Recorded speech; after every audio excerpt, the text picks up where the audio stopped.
Okay, I'm back. I got interrupted for a few hours. Anyway, um, okay, to the stories. I was talking about fear and how I think fear is, um, there's more than one kind of fear. Like there's a kind of fear that can actually be helpful. Okay, so I think, okay, I'm gonna start with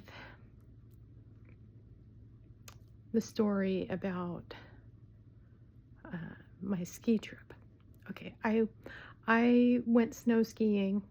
I had actually, I think, been maybe 2 times before this with a friend, um, and so I'd had already a little bit of experience, like very beginning bunny slopes kind of experience, right? At a different um,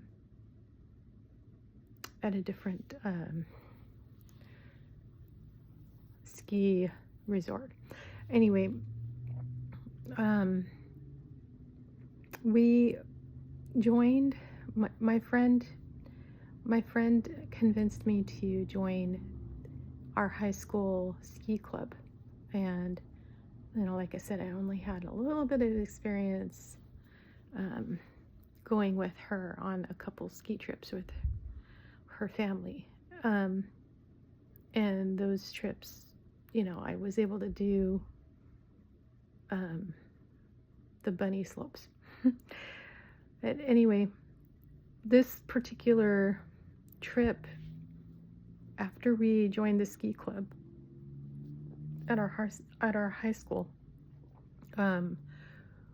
we went on this trip to Squaw Valley in California, and it was like a, I don't know, maybe 2.5, 3 hour bus ride with everybody else. My peers, right? People at high school that, you don't want to be embarrassed in front of, right? Well, we got to the ski resort, and then got everything ready and went. I knew I needed to go on the bunny slope, so because you got to start somewhere, right? And I wasn't quite ready for the other slopes yet, so it's still, and every park, what I've been finding out, like, is that every park, their bunny slopes are different, and the beginner slopes, but depending on your level, your ability, they could feel a little bit more intense. And that was the case with this one. Squaw Valley's bunny slope was a lot more steep than what I had experienced before. Plus, the weather conditions were not helping, because it was raining slightly, and so the snow was not powdery, and it was feeling a little more like slush or icy, or like it wasn't the nice powdery slopes that you would hope for, right, when you're going to go skiing. But it wasn't stopping people from skiing. They didn't close things down or anything. So get off the ski lift, and we're at the top of the bunny slope. And I have I don't know, I'm just up at the top looking down, and just like, just kind of have this uneasy feeling that this is probably not going to go well if I actually go down. Like, I just got that feeling that this isn't going to work out the way that it had on my previous ski trips that I'd been on, going down the other bunny slopes. Um, and so I had to make a decision. I had to decide, and I had, like I said, I was there. We had like all these kids from my high school and they knew who I was, and I was just like a little bit, oh my gosh, if I don't go down, then everybody's gonna know that I didn't go down, and if I don't go down the bunny slope, there is nothing else. There aren't any other slopes that I could go on because everything else would be more difficult than the bunny slope. So, and we had just spent like hours getting there. But I did decide to take off my skis and walk down the hill. That was like, yeah, a little embarrassing. I don't know that anybody really even noticed, except for my friend who was with me. But I just felt really good about that decision. And so we went back in the lodge, and I did not ski on this trip. I didn't ski at all. Went back in the lodge and, had a good time just doing other things. I don't remember exactly what we did. I do remember, because I wasn't on the slope, I met a celebrity. I'm not gonna say who it was because probably nobody would know anyway. TV celebrity, but anyway, there with his family, and said hi, about it. That was a fun little highlight of the trip. But we made the best of the situation, and I don't know. I do not regret. I do not regret going on that trip, and I don't regret making that decision, which some would say was based on fear. And I would have to agree a little bit, but it was more of a, not so much the kind of fear that overshadows and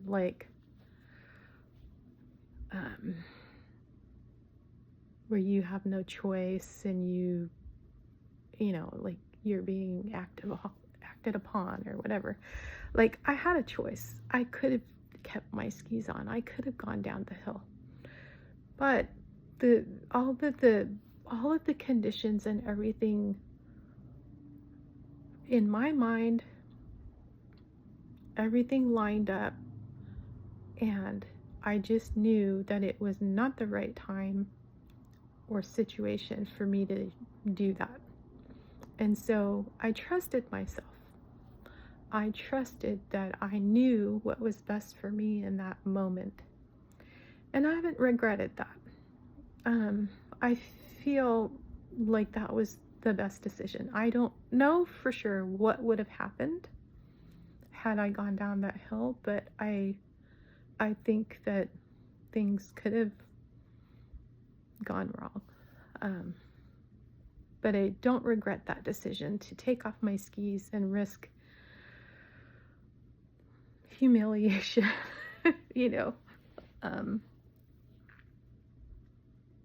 but nobody laughed at me. No, I don't even know that anybody knew, other than me and whoever was right there around me.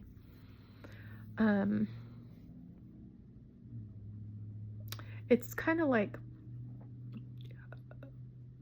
like, I look at it like when you're playing a game of pool, with billiards, pool, and you have a shot to take, and the shot that you're lining up your shot, and you're looking at the possibilities all of all the possibilities. But first, there's like this one shot that you want to take, that you're like, oh yeah, but it's like really risky, because the 8 ball is close to the pocket, and you're like, "Ah, but I think I might be able to get my ball in the other pocket, but I risk scratching. I risk getting that 8 ball and losing the game." It's kind of like that. That's kind of how I see, like, what I would call healthy fear. Okay, where you're not, like, not really afraid, but you're just like, what are the risks, and am I willing to take those risks? And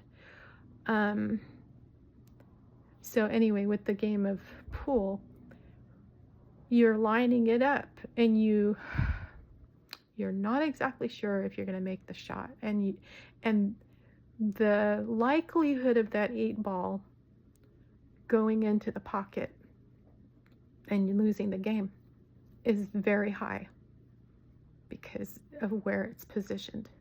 Okay, so you analyze all of that, and then you go, yeah, the percentage of probability is too high, and so you decide not to. And then you line up, maybe you take a different shot, you look for another opportunity, and so you still, because you didn't take that shot, you still get to play the game, and you still get to enjoy the game and the process, and possibly even take another shot somewhere else on the table and get another ball in. Okay, that's kind of how I look at healthy fear. And I don't know, is there another word for healthy fear? It's not coming to me right now. There probably is, and I just, I don't have a thesaurus in front of me, or anything like that. So just gonna call it healthy fear. Okay. It doesn't hurt you. It actually helps you. Okay. Now, obviously, there's other kind of fear that actually does help you, because it limits your choice. It like takes away your ability to choose, but it also it's destructive. Okay, I'm gonna share another story. And I had a great time on that trip, and I don't feel like I really missed out or lost, FOMO, fear of missing out. I didn't feel that. I felt like I was empowered, and I felt like I was listening to myself, and I was trusting my instincts. And when I do that, when I trust my instincts, and what I have found throughout my life is, when I do that, everything works out. And that's the best thing I can do, is trust my instincts, trust myself. Okay, so here's another example of, well, this is not an example of fear. This is an example of when you really should have a healthy dose of fear, but maybe you're just not, I don't know. I'm just going to tell the story. All right, I was 10 or 11, living in Germany, and we lived in a 12-story, well, there were 12 stories of apartments. Okay. But the 13th floor, there was a balcony up there, balconies on all the floors, but the 13th floor did not have apartments. I don't know what else was up there, but we would often, um, you know, kids just playing in the elevator all the time. But also we ran up and down the 13 flights of stairs so many times because we just had a lot of energy, right? And we played outside too. But I remember several times playing inside the building and running up and down those stairs, those flights of stairs. And that was fun. But, then sometimes we would do other things. And sometimes we would, do things like spit off the top of the balcony, off of the top of the building on the 13th floor, spit on people, which was very not nice. And yeah, I'm not proud of that. But 10, 11-year-olds, they will do things because they just think it's fun. Oh, and by the way, I'm not advocating doing any of these things that I'm talking about, okay? Please don't do what I'm about to tell you that I did. Please don't do this. One time I was up on the 13th floor on the balcony with some friends, and bit of a daredevil, I guess. I don't know. But I sat, and we had talked about people who had, we talked about stories about people who had fallen down from the balcony, fallen down onto the ground from way up there. Okay, so we knew that it was risky. But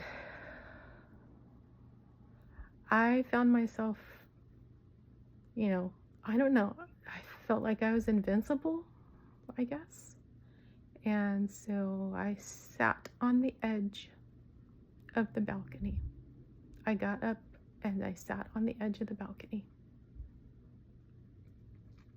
And obviously nothing happened. But I was not afraid. Okay, I had no fear. I was not afraid that something would happen.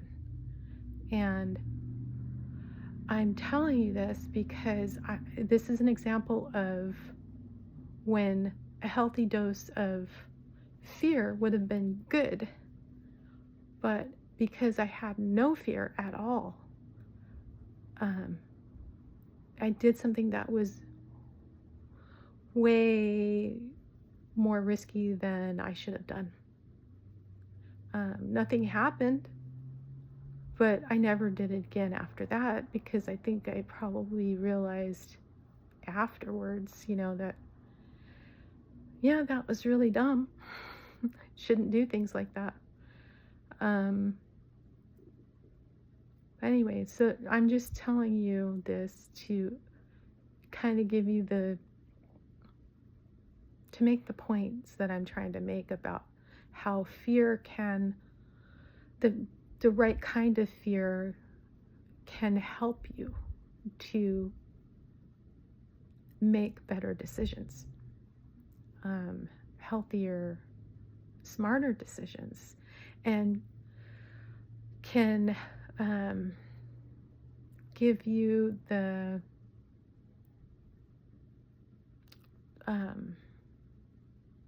give you what you need to trust your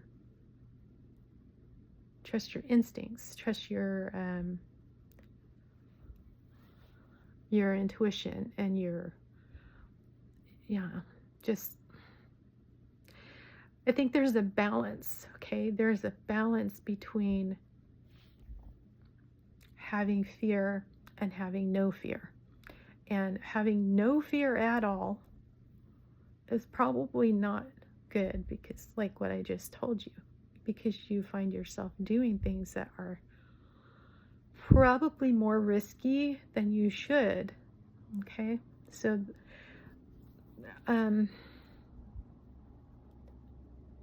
anyway, I just think that there's needs to be a balance. And also I want to say that trusting ourselves,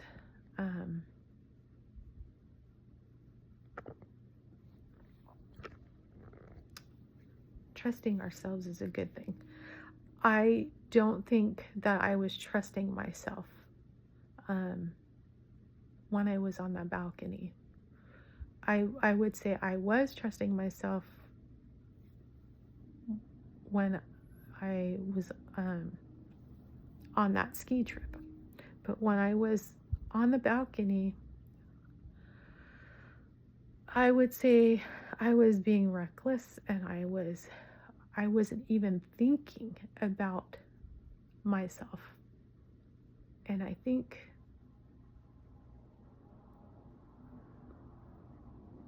you can't even trust yourself if you're not even thinking about yourself, if you're just, mindlessly doing something, which is kind of what it was like for me. I just had no thought for my self-preservation and what was best for me. So I think we don't need to eliminate fear altogether.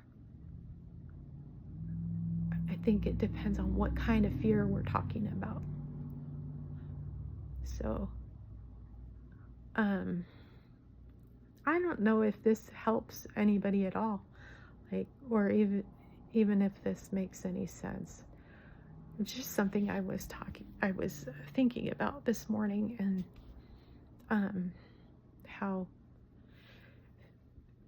being afraid to some degree has helped me to make more calculated decisions that I haven't regretted.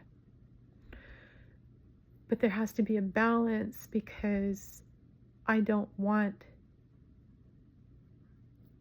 to be so full of fear where I am frozen and I can't make a decision. And I lose my power over myself, and I'm not able to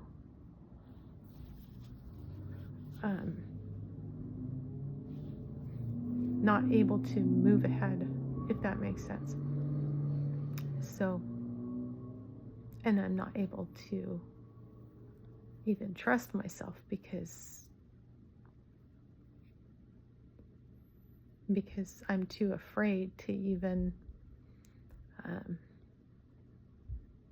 make a decision. So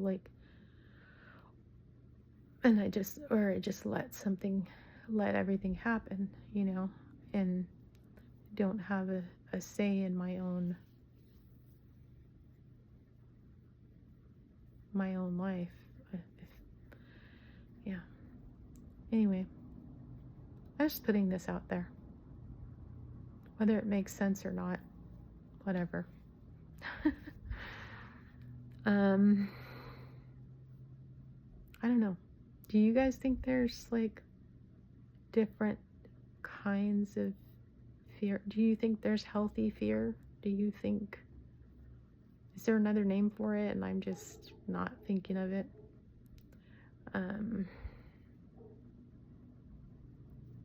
Do you think that there's a balance that has to be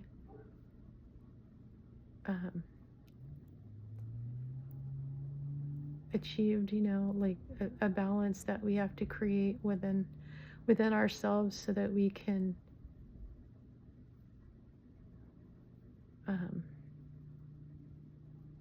not self-sabotage, or do something really stupid, Let me know what you think. All right. Have a good day.